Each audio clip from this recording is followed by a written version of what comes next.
My name is Clay Williams, and this is People Talks, presented by Canal Pursuit Productions. The idea behind People Talks is that everyone has a story, and everyone's story has value. People Talks is a mixture of people with lived experience and people who work in health and fitness fields. One speaker. This week's speaker is Carissa McIntyre. Carissa, also known as Lady Mack XO, is a mid-30s mother of three and a self-published erotica author and workshop facilitator from Peterborough, Ontario.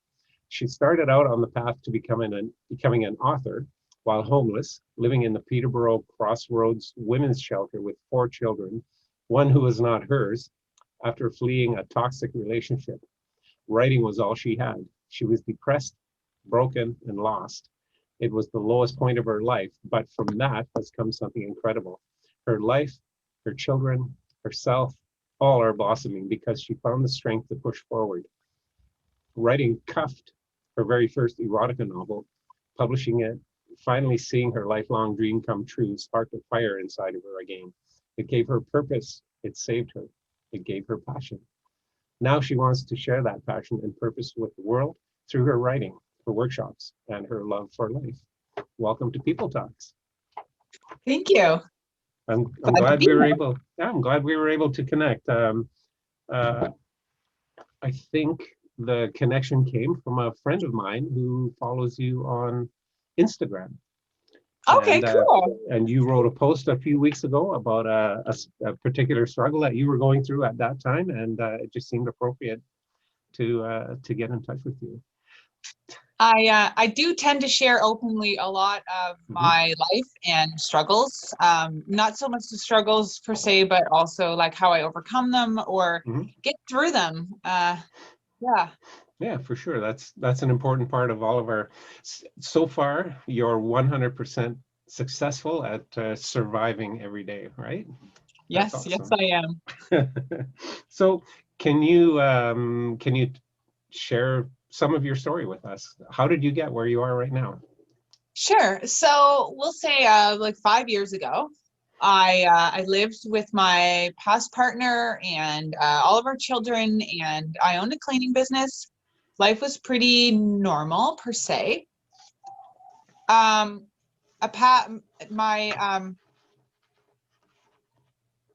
Can hear one of my kids is something really loud up there. I don't know if you can hear it. I heard something. I wasn't sure what it was. It's the TV or something. So, about 4 years ago, my past partner was injured on the job site, and that led to, sadly, a year of drug abuse, and that spiraled.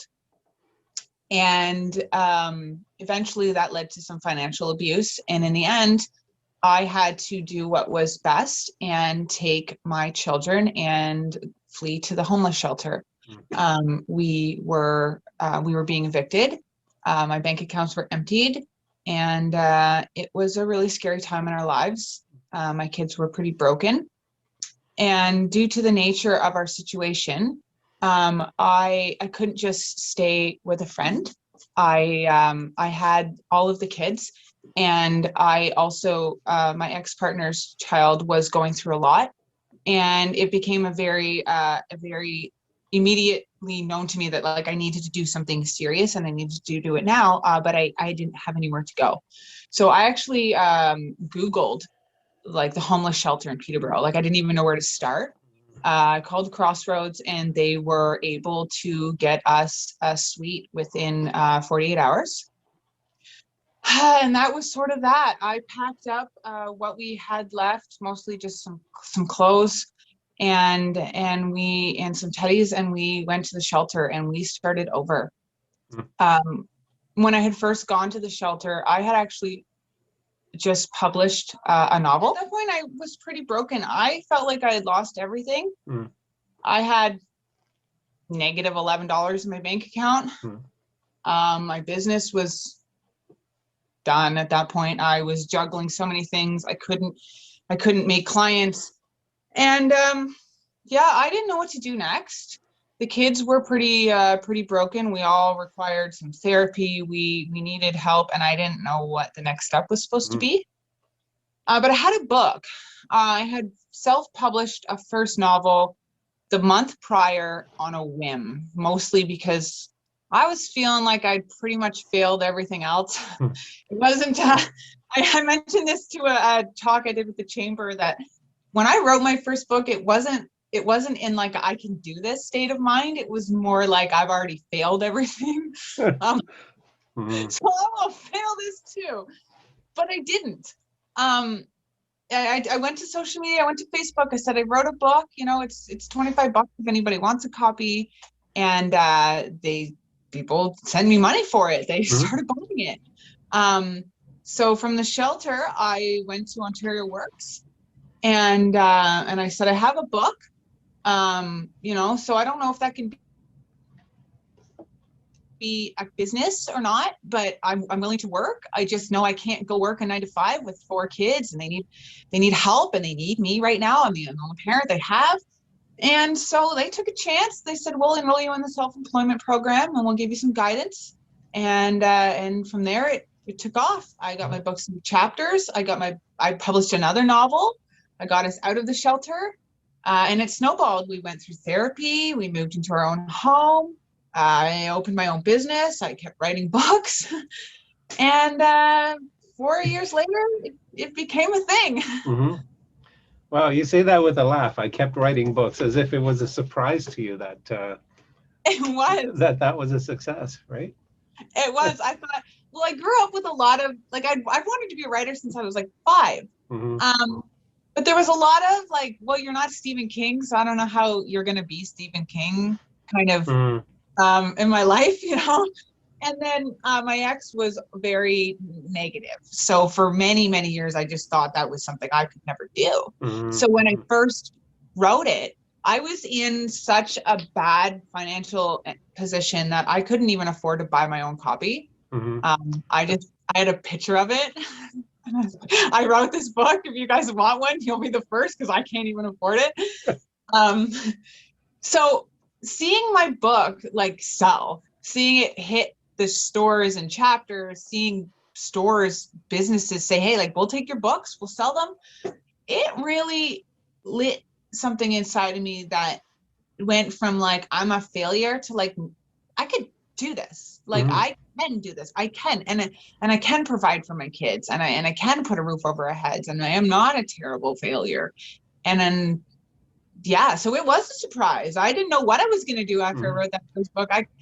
I thought I was going to fall through the cracks. I thought I was going to end up homeless and no future, and Mhm. maybe my kids would be taken, and I'd be on the streets. Like, I was not in a good place. Mhm. And something amazing came from just pushing through, you Mhm. know?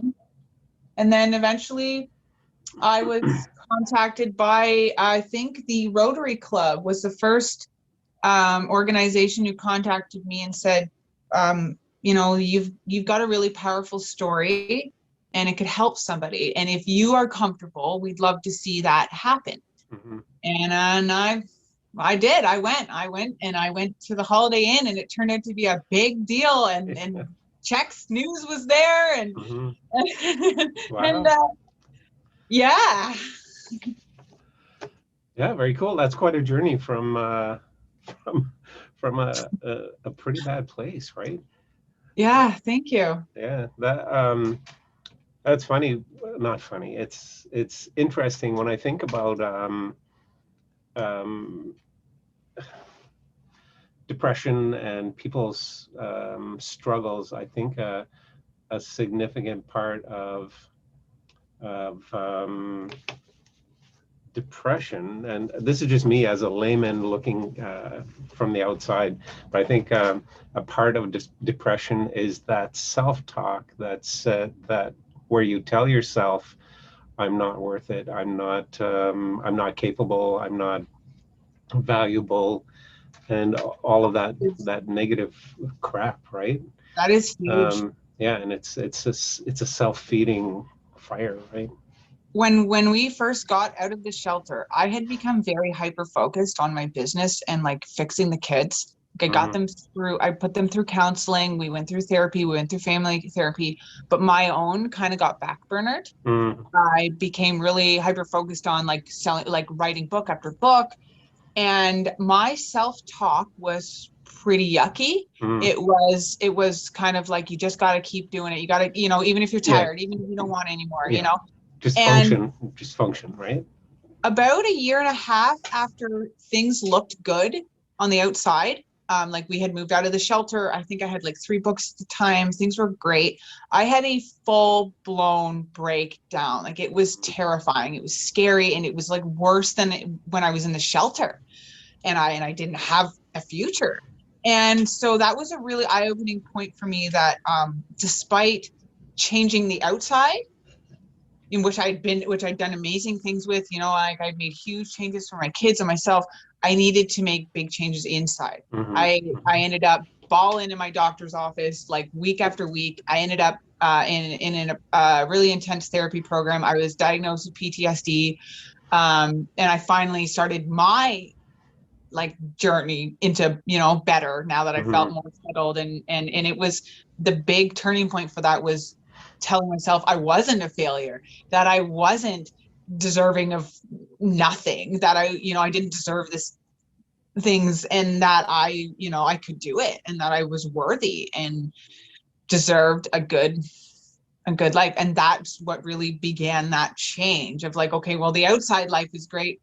Let's do the inside, and meditation and yoga. And yeah, so it was a long 4-year journey. It didn't, you know, depression didn't go away overnight. Even, you know, depression didn't go away when we got out of the shelter. It took working on myself and taking care of myself and being honest with myself and getting help. Yeah. I think one of the valuable things about sharing your story is that even if it's just with one person, when you bring that out, when you put a name on it, when you admit to someone else those feelings or that experience, it's then something that your mind has, your mind knows it's out there now. It's not something you can hide anymore or carry around only in yourself, right? So there's a little bit of I don't know, therapy or catharsis or something that comes out of that. It's something, I spoke it, now it's a thing and I can deal with it, right? Yeah, made it a real thing you can tackle. Yeah. So one of the things I talk to almost everybody about is, because I'm interested in it, as I said, a layman, I'm not a therapist or anything. What was the difference or the journey, I guess, between understanding you had, let's say, a mental health problem, understanding you had a struggle, and getting a formal diagnosis? I think I'm interested in the formal diagnosis part because I think we have a lot to learn about even being able to do that. But I'm interested to hear what other people's experiences are with it. It wasn't easy. I'm very thankful I have a great doctor who does realize that mental health is something that we need to take seriously, because I know that is not, sadly, something that every healthcare professional realizes. That's right. It did take a lot of advocating on my part. I had to use my voice. I had to go in repetitively and say, like, look, this isn't going to go away. Antidepressants isn't going to help. And that's not against, like, for me, like, this was beyond, I needed more than just medication. So I had to continue, I had to advocate, I had to almost prove, sadly, that, you know, I was struggling. Then I was referred to a therapist who then referred me to a psychiatrist, and I was put through a 6-month program through Whitby Shores, which is like Ontario's cognitive PTSD. There's a whole bunch of different therapy diagnoses that they have programs for. So I took a really deep cognitive and PTSD behavioral therapy course with a psychiatrist there. And that was, that was hard because that was like almost reliving when I knew I needed help, but I thought I was getting better. And then, therapy. Yeah. But in the end, it was worth it. I needed that because it helped. It helped me. I don't live through my my diagnosis doesn't define me. PTSD does not define me. But it helped me get more clarity on some of my struggles, some of my triggers, some of things that would overwhelm me that I didn't even know how to understand. I didn't know my mind worked that way. So it was probably a good year and a half of advocating and going to therapy and going to appointments and begging for help. But I got it. Yeah. Yeah, that's good. My wife was diagnosed, I guess it was a while. It was probably about 6 months before they had a really good handle on what's going on. But she was led by a friend, right? She talked with a friend about how she was feeling. Her friend said, really, you should talk to your doctor about this. And she talked to her doctor and got some good direction, fortunately. So yeah, one of the things we talk about during the Canal Pursuit every year when we get a microphone anywhere, we let people know, if you're in a dark place, talk to someone you trust. But I know that's a really hard thing, right? For sure. Talking is, especially when I've seen this shared on social media where it says people struggle to talk to you about their problems because they're worried you're going to talk to somebody else, or it'll become something that gets joked about or something, but mental health is really serious. And when someone is opening up to somebody, like, that takes so much of them that it needs to be taken seriously. Yeah, and they become really vulnerable in those couple minutes, right? Yeah. Something that I've shared a lot too. Like, I know that I still have to take some time to recharge and heal myself, but I'm in a place where I can share my experience. I am somebody who feels like I'm comfortable to do that. I'm safe to do that. I know that not everybody can, and know that everybody doesn't want to. I haven't always wanted to either, but I know it personally, because I've seen it and heard it and felt it, that me talking and sharing how I've been able to do things, if it can help, little things that help me, it's helped others. And to me, like, that's it. That's the most important thing. Yeah. Because I had to Google help. I had to Google survivors. I had to Google what to do if you've been abused and you're homeless. Like, somebody had to provide information for me. Somebody had to be that strong person. And if I can do that for someone now, then I'll be it. Yeah, that's awesome. That's awesome.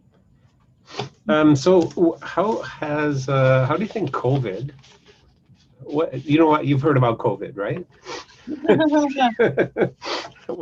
What's been, has it had a big effect on what you do, and I'll leave it wide open. Has COVID affected you?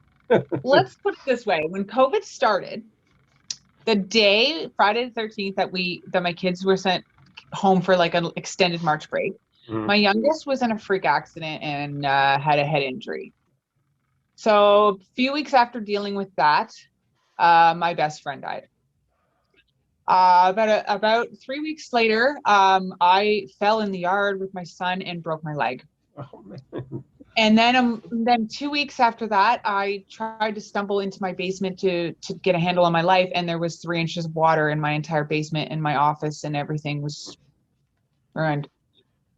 So by the time I'm kind of, you just can't catch a break. The first year of COVID, I was really drowning in life. That I'm very grateful and thankful that I did spend the 3 years prior really focused on my health, my mental health, getting a diagnosis, getting into a good self-care routine. Because I don't know, even COVID aside, 2020 was so difficult for me that I don't know how it would have gone if I didn't have a good foundation, a Right. good, gratitude. I gratitude journal. I meditate. I do yoga. I spend a lot of quality time with my kids. I'm really connected to myself. I don't know how COVID would have gone without all that. Yeah. Never mind. Yeah, I resurfaced from all of that in need of love and grief and help. And we're 9 months into a pandemic, and everybody was dealing with their own things. So I had to realize I had to change things. I haven't published a novel in the last year and a half. I wish I could have, Hmm. but I haven't. So I began to sort of pivot what I do. I focused more on a lot of online sharing stories and, people focusing on helping mental health. I've been blogging a lot of little tidbits that have been getting me through, self-care and just trying to stay positive that I'll have my chance to write again one day. when whatever the new normal looks like, and there's an opportunity again, right? Yeah, I mean, mostly it's not that I don't have the time. I don't really have time right now. I'm home teaching all these kids, but it's being in a really healthy creative state. That, a lot of artists will tell you that, like, yeah, they may create when they're depressed or down or out, but it doesn't always have that, like, and not to say you can't create a masterpiece. I mean, we all know, like, Sylvester Stallone wrote Rocky at like the worst part of his life, but as a whole, to be truly like flourishing in your creative self, you need stability, you need happiness, you need that flourishing time, and it's been very hard to get there right now. And I just stopped putting that pressure on myself. I just do what I can. I teach my kids, and I pick away at stuff, and I attend chamber Zoom meetings, and that's what I got. Hope I sell a couple of books on Facebook. Like, that's where we're at right now. Well, I'll definitely be putting your info and a connection to your the info for your blog in the closing credits at the end of the talk, because that's part of what People Talks is all about, right? Understanding other people are going through similar struggles, and so many people have developed their own little tools, their own little hacks, right? This is what I do that I know works for me, and it's certainly what you do is not going to work for everyone, but somebody out there is like, I've never done that. That can work, and then it makes a big change, right? Yeah. A small change can result in some big turnarounds, right? Yes. Sure. I was gonna ask. So often I ask people who have been struggling with depression or anxiety for like a long time, what advice would you give to someone? No, I just thought, what advice would you give to someone who's got to get out of a relationship? I mean, that's or get out of a situation, and you made a really hard call. I mean, with 4 kids. And you knew you had to find an exit, right? And without finding an entry door somewhere else yet. And this was my high school sweetheart. This was not, this was an easy decision. We had just recently moved into a large home with our newborn, like, because now we've got a big family. We had 5, like, he had another child. This wasn't a decision I made overnight. I wanted to first go in December of 2019, and it took me till May of 20. Or sorry, I got my years wrong there. I wanted to leave to December 2016, and it wasn't until the spring of 2017. And to be honest, the only reason that I actually finally picked up the phone and called Crossroads was because we were $4,000 behind in our rent, and we had been served an official, like, tenant sheriff eviction notice, because this wasn't the first eviction notice. It was just the first one that I had found out about. There was so much debt, so looking back, I didn't leave because I felt I deserved the life that I was living. I didn't think it could get better. Like, I couldn't fathom how it would get better, and I didn't know where to go. But knowing what I know now, and knowing that I want to advocate as much as I can for people going through this, there is somewhere to go. Mhm. It might not be what you wanted, but in the big scheme of things, it's safe. It's warm. It's a shelter. There's Mhm. food. The people at Crossroads literally helped change my life. My littlest had severe dietary issues, and the day we went in there, they said, well, what does she need? Because if we don't have it, we're going to get it. You know, I didn't have to worry about her literally starving or being hospitalized because she can't eat certain things. Mhm. I would tell them to leave. And I know that it will be the hardest thing that you will do. It will be the scariest. It will feel like the lowest point. Well, the night I went to the shelter, I felt like the world's biggest failure. I didn't think I could be worse. And that night I got the kids settled, and I pulled open my journal, and I opened the window, and we had a corner. I'm not going to give too much of the details away, but we had a corner room that overlooked an opening. So when I opened the window, I could see a good chunk of sky, and there was a rainbow right across my whole window. And I got a lot of faith, maybe not the religious kind, but I know there's a faith there. And that was it for me. That was like, I'm doing the right thing, you know? But I didn't feel like that at the time. So if I could give a message to anybody in that position, it would be to make that really awful failure feeling choice to get out. It's not going to get better. And if it is going to get better, it's going to get better on solid ground where you are stable and safe. It's not going to get better where you are. People will support you. People will help you.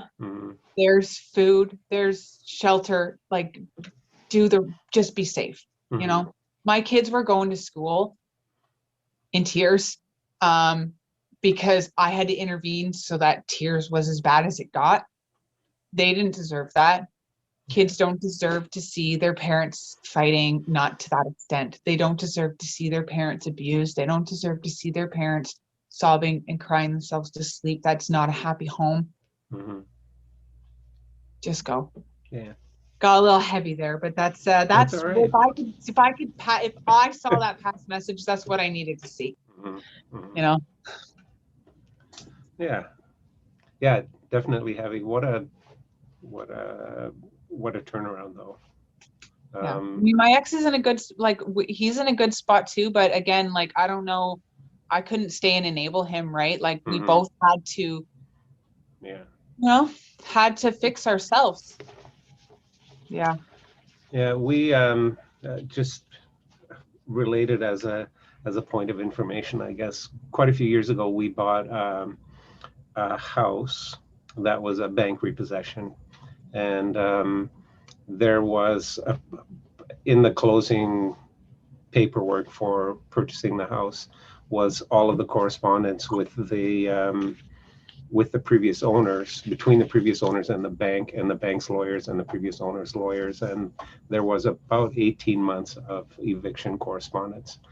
It was definitely eye-opening. So I can see how you could be hidden from 3, 4, 5, whatever the number of eviction notices. They will keep coming, right? It starts slow. When it was like, oh, well, I'll take the bank card, because I'll pay this, and then, I still have the bank card. And financial decisions. I've been on my own for 4 years. I mean, at this point, I'm pretty sure I make really good financial decisions, but it starts slow, because when things happen, people are like, there was a lot of people that were like, how did you not know you were this much in debt? And you were this far behind in evictions. And it's like, well, when you lose control slowly, a year later, after you've forfeited control and nothing's happened, you don't realize that 8 months of that you've been misled, right? So, yeah. And the landlord tried to work with me too, you know, but his hands were tied. He was like, if you can come up with like so much grand. And I was like, I'm $11 in the hole in my bank account, and my phone bill is $4,000. And so yeah, I mean, people were trying to help. It was, you know, it was a slow time, but I worked through all of it. I hustled every night. I have photos of me tucked into the bathroom of the shelter, with like notepads everywhere and a flashlight, because I didn't want to wake the kids that were sleeping, but I kept the door propped open so I could hear them. But it's like 1 a.m. and I can't sleep because I'm depressed. So I'm journaling what my future is going to look like. And I wrote letters to myself and notes, and yeah. You'd mentioned a little bit earlier yoga and meditation. It sounds like you've understood and practiced a little bit of the mind-body connection, right? And you mentioned your doctor, who's typically body medicine, understands that connection as well, right? That's a big thing that I think people are becoming more and more aware of, that our person is a complex thing that's made of a mind, a body, and the brain is not just something that's sitting there isolated in our head, right? What you eat affects your brain. What you think, how much water you drink, how much you exercise, and I noticed that getting out of my funk. You know, yoga was one thing. I could give myself 15 minutes in the morning, the little yoga, you know, the little gratitude journal, take 5 minutes. Those little things changed how I felt, and then changed, of course, how the thoughts flew through my head. You know, if I'm in a better state and I've gotten up and I've exercised and I've eaten breakfast and I've had a good glass of water, if I get hit with like bad news, I'll be able to handle it so much better than when I'm already drowning, and then bad news, and then I'm just spiraling into depression, right? Yeah. So, yeah. Yeah, here I'm having trouble swimming here. Hand me that kettlebell. Well,